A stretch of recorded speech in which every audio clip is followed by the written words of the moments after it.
సుదీర్ఘ నిరీక్షణకు తెరదించుతూ ప్రేక్షకుల ముందుకొచ్చేసింది హరిహర వీరమల్లు. కానీ సినిమాకు టాక్ అంత గొప్పగా లేదు. ప్రథమార్థం వరకు బాగానే అనిపించినా తర్వాత సినిమా అంచనాలకు తగ్గట్లు సాగలేదు. సినిమా చివరికి వచ్చేసరికి ప్రేక్షకులను నిరుత్సాహం ఆవరించేసింది. ఏ సినిమాకైనా ప్రథమార్థం అటు ఇటుగా ఉన్నా ద్వితీయార్థం ముఖ్యంగా ముగింపు బాగుండడం ఎంతో అవసరం.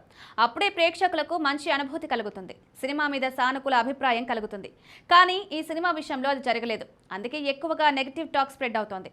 క్లైమాక్స్ లో ఏదో ఊహించుకుంటే అదంతా పక్కన పెట్టి తుఫాను నేపథ్యంలో ఏదో యానిమేషన్ వీడియో చేసినట్టు లాగించేశారు.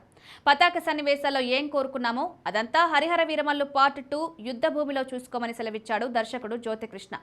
అయితే ప్రస్తుత పరిస్థితుల్లో అసలు వీరమల్లు 2 సాధ్యమవుతుందా అన్న సందేహాలు తలెత్తుతున్నాయి. ఎప్పుడైనా సరే హిట్ సినిమాలకే సీక్వెల్స్ తలెత్తుతాయి. రిలీజ్కు ముందు, రిలీజ్ టైంలో సీక్వెల్ గురించి ఎంత ఊరించినా అంతిమంగా ఫలితాన్ని బట్టే రెండో భాగం తీయగలుగుతారు.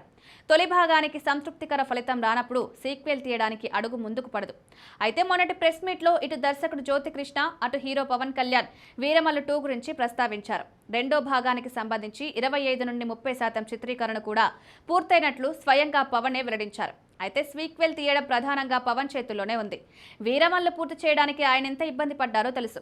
ప్రస్తుతం చేతిలో ఉన్న సినిమాలు ముగించి ఇక సినిమాలకు స్వస్తి చెప్పే ఆలోచనతో ఉన్నట్టు ఇప్పటిదాకా పవన్ సంకేతాలు ఇస్తూ వచ్చాడు. అలాంటప్పుడు వీరమల్లు 2 కోసం ఆయన డేట్లు ఇస్తాడా అన్నది ప్రశ్న. దాని మీద రత్నం డబ్బులు పెట్టడానికి సిద్ధమా అన్నది మరో ప్రశ్న. అన్నింటికీ మించి వీరమల్లు అంతిమంగా మంచి ఫలితం అందుకుంటుందా అన్నదే క్వశ్చన్. అన్నీ కుదిరి నిజంగా వీరమల్లు 2 సాధ్యమవుతుందా అన్నది సందేహమే.